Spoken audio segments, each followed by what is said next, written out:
Hello friends, I'm Varun Vohra and welcome to my channel IT with Varun Vohra to master the fundamentals.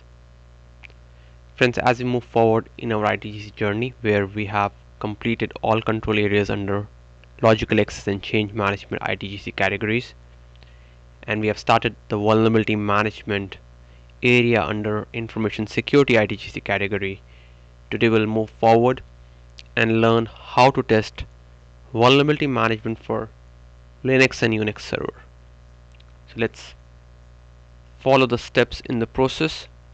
The first step is the request.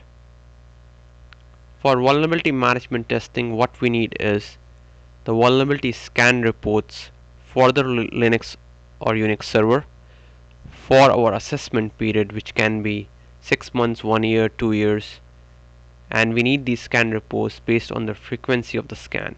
For example, if the assessment period is 6 months and the scan frequency is monthly, we can request 6 scan reports.